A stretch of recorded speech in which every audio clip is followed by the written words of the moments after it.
KPCC സംഘടിപ്പിച്ച പരിപാടിയിൽ പങ്കെടുത്തതിന് G സുധാകരനെ സൈബർ പോരാളികളെല്ലാം കൂടെ ഏറിക്കയറ്റി. തിരിച്ച് മാസ് ഡയലോഗ് അടിച്ച് സിമ്പിളായി ജി സുധാകരനും സൈബർ പോരാളികളെ തിരിച്ചേറിക്കയറ്റി. കൂരായണം എന്ന് അവതരിപ്പിക്കുന്ന കഥയുടെ പേര് പോരാളികൾ എയറിലാണ്.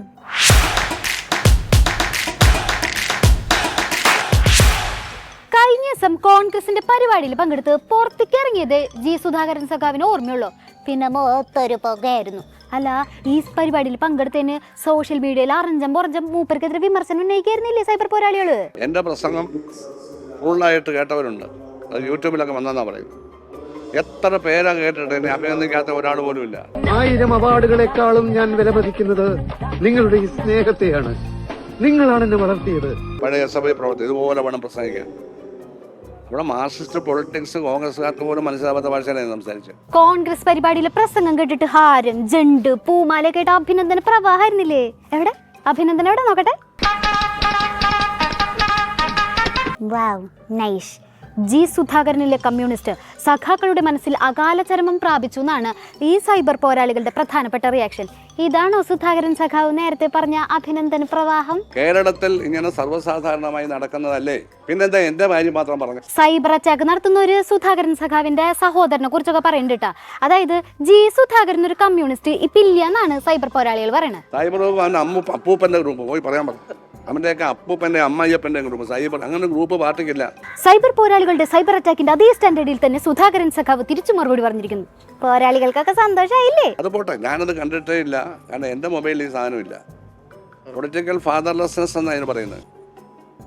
പൊളിറ്റിക്കൽ ഫാദർലെസ്നെസ്. ദാറ്റ് മീൻസ് പച്ച മലയാളത്തിൽ പറയുകയാണെങ്കിൽ കോൺഗ്രസിന്റെ പരിപാടിയിൽ പങ്കെടുത്തതിന്റെ പേരിൽ സൈബർ അറ്റാക്ക് നടത്തുന്നവര് രാഷ്ട്രീയ തന്തയില്ലായ്മയാണ് കാണിക്കുന്നതെന്ന്.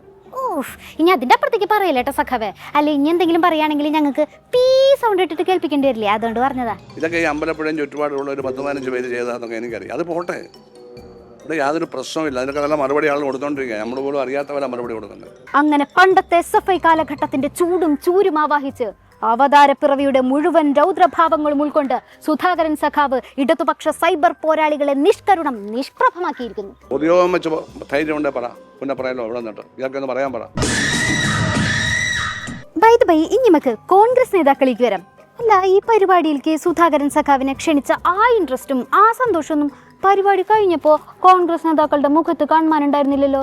സ്വാഭാവികം, സഖാക്കൾക്കിട്ട് മൂപ്പരൊരു കുത്തു കൊടുത്തോളെന്ന് വിചാരിച്ചിട്ട് മൂപ്പര് കൊടുത്തത് തരൂരിനിട്ടായിരുന്നല്ലോ. ഇന്ത്യക്ക് വെളിയിലും ഗാന്ധിജി അങ്ങേയറ്റം പഠിക്കപ്പെടുന്നു, ചർച്ച ചെയ്യപ്പെടുന്നു, ആദരിക്കപ്പെടുന്നു എന്നുള്ളതാണ്. അപ്പോൾ ഒരു വലിയ വിശ്വപൗരനായിരുന്നു അദ്ദേഹം. നമ്മളിപ്പോ എവിടെങ്കിലും 2 രാജ്യത്ത് അംബാസഡറായി കഴിഞ്ഞാൽ ഉടനെ വിശ്വപൗരൻ എന്ന് പേര് കൊടുക്കുന്നുണ്ടല്ലോ. ശരിക്കും വേണ്ടി നമുക്ക് തെറ്റായ കാര്യമാണ്. സുധാകരൻ സഖാവിനെ പൊക്കി പറയാൻ വേണ്ടിയിട്ട് കോൺഗ്രസ് നേതാക്കളുടെ മത്സരമായിരുന്നില്ലേ വേദിയില്?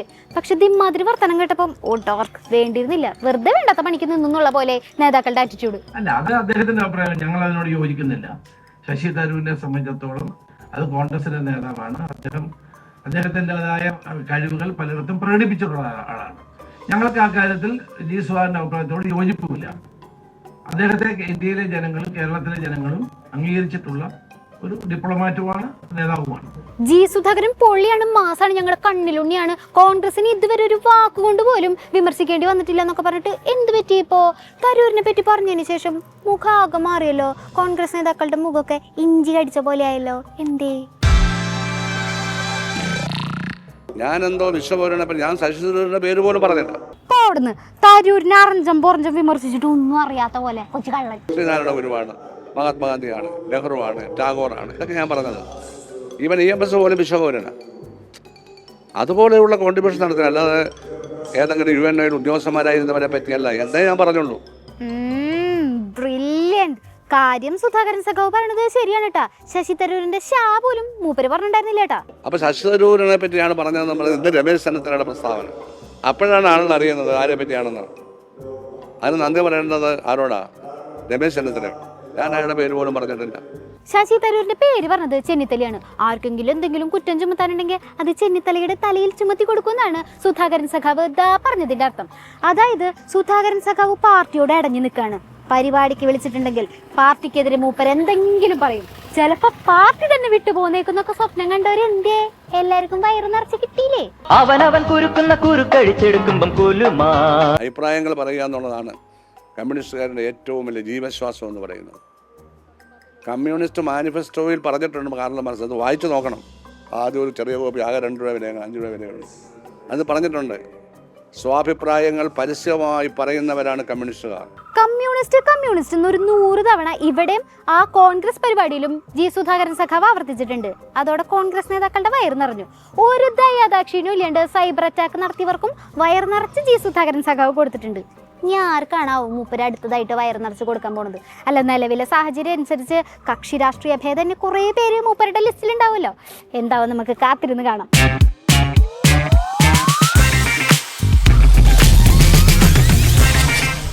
രാവിനും പകലിനും ചൂടിനും മഴയ്ക്കും അധിക്ഷേപങ്ങൾക്കും വിമർശനങ്ങൾക്കും ഒന്നും ആശാ വർക്കേഴ്സിനെ തളർത്താൻ പറ്റില്ല. അവരവരുടെ സമരം ഇങ്ങനെ തുടർന്നുകൊണ്ടിരിക്കുകയാണ്. ഇന്ന് സെക്രട്ടേറിയറ്റ് വളഞ്ഞായിരുന്നു ആശാ വർക്കേഴ്സിന്റെ പ്രതിഷേധം. നിങ്ങൾ സമരം നടത്തിക്കോ, ഞങ്ങൾ എപ്പോഴും കൂടിയുണ്ടെന്നാണ് കോമ്രേഡ്സ് പറയണത്. അങ്ങനെ പറഞ്ഞാ എന്തിനാ കൂടിയുള്ളത്? അവരധിക്ഷേപിക്കാൻ തന്നെ, അല്ലാണ്ട് എന്തിന്? അധിക്ഷേപത്തിന് ഓരോ സഖാവിനും ഓരോ ദിവസം ഡ്യൂട്ടി ഉണ്ട് കേട്ടാ. പുതിയതായിട്ട് ഡ്യൂട്ടിയിൽ കയറിയത് EP ജയരാജനാണ്. അവരെ തെറ്റിദ്ധരിപ്പിച്ച് ഈ സെക്രട്ടേറിയറ്റിൽ കൊണ്ടുവന്ന് ഇരുത്തി അനാവശ്യമായ സമരമുണ്ടാക്കി ആ സ്ത്രീകളെ ബുദ്ധിമുട്ടിക്കുകയാണ്. അതെ, ജീവിക്കാൻ വേണ്ടി സമരം നടത്തുന്നതാണല്ലോ അനാവശ്യം. വാവ്, സൂപ്പർ കണ്ടുപിടുത്തം. സമരത്തിന് ഞങ്ങൾ എതിരൊന്നുമല്ല, പക്ഷെ അനാവശ്യവും ആവശ്യമില്ലാത്ത സമയത്ത് നടത്തിയ ഈ സമരം രാഷ്ട്രീയ ലക്ഷ്യത്തോടു കൂടി ചിലരുടെ ബുദ്ധിയിൽ നിന്ന് ഉദിച്ചു വന്നതാണ്. അതിനെ ഞങ്ങൾക്കൊരിക്കലും ആ സമരത്തെ അംഗീകരിക്കാൻ കഴിയില്ല. സമരങ്ങൾക്ക് നമ്മുടെ സഖാക്കൾ എതിരല്ലാട്ടാ. ഒരു ടൈപ്പ് സമരത്തിന് മാത്രമേ അവരെതിരുള്ളൂ. നമ്മുടെ സഖാക്കൾക്കെതിരെയുള്ള സമരത്തിന് അതിവിടെ അനുവദിച്ചു തരാൻ പറ്റില്ല കേട്ടോ. നെഹി എന്ന് പറഞ്ഞ നെഹി. ഞങ്ങൾക്ക് ഞങ്ങളുടെ അവകാശത്തിന് വേണ്ടിയാണ് ഞങ്ങൾ ഈ ഇവരുടെ കൂടെ ഇവിടെ വന്ന് സമരത്തിന് ചെയ്തത്.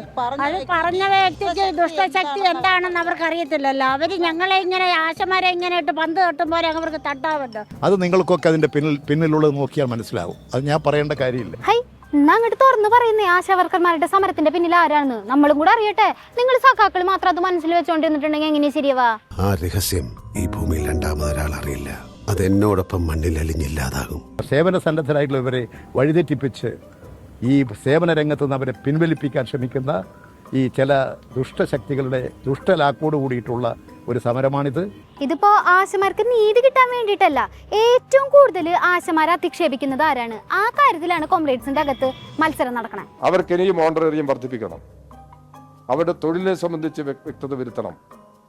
ചെയ്യുന്ന തൊഴിലാണല്ലോ ഇൻസെന്റീവ് നൽകുന്നത്. അതെല്ലാം കൃത്യമായി നൽകുന്നതിനും വർദ്ധിപ്പിക്കുന്നതിനും ആവശ്യമായുള്ള നിലപാട് വേണമെന്ന് തന്നെയാണ് ഞങ്ങളുടെ നിലപാട്. പക്ഷെ ഇതെല്ലാം സ്റ്റേറ്റിന്റെ ചെലവിൽ വഹിക്കണമെന്ന് പറഞ്ഞു കഴിഞ്ഞാൽ ഇന്നത്തെ സ്ഥിതിയിൽ കഴിയില്ല. ശരി, സപ്പോർട്ടൊക്കെ തരാം, പക്ഷെ കാശ് കൂട്ടി തരാൻ പറ്റില്ല. ഇനി കേന്ദ്രം കേരളത്തിന്റെ കുടിശ്ശിക പൂർണ്ണമായി നൽകാൻ തയ്യാറായാൽ ഈ പ്രശ്നങ്ങൾക്ക് കേരളത്തിൽ പരിഹാരമുണ്ടാക്കാൻ കഴിയും. സാമ്പത്തികം തന്നെയാണ് പ്രധാനപ്പെട്ട പ്രശ്നം. അതിന് സഹായകരമായ നിലപാട് യഥാർത്ഥത്തിൽ ഇപ്പോൾ സമരം ചെയ്യുന്നവരും കേരളത്തിലെ എല്ലാ വിഭാഗങ്ങളും ചേർന്ന് കേന്ദ്രത്തിന്റെ ഈ നിലപാട് തിരുത്തിക്കുന്നതിന് വേണ്ടിയുള്ള സമരമാണ് വരേണ്ടത്. ബ്രൂവറി പോലുള്ള പദ്ധതികൾക്കല്ല ഞങ്ങളുടെ കാശുള്ളൂ. സാധാരണക്കാരെ പരിഗണിക്കേണ്ട ആവശ്യം വരുമ്പോ ഞങ്ങളുടെ കാശില്ലല്ലോ എന്ന് ആവർത്തിക്കാണ് കോമ്രേഡ്സ്. കയ്യിൽ കാശില്ലെങ്കിൽ എന്താ, കയ്യിൽ ഇഷ്ടം പോലെ അധിക്ഷേപ പരാമർശങ്ങളില്ലേ? കാലെത്രയായില്ലേ? എന്നിട്ട് എന്താടോ ഭാര്യരെ നിങ്ങളിപ്പോഴും നന്നാവാത്തത്?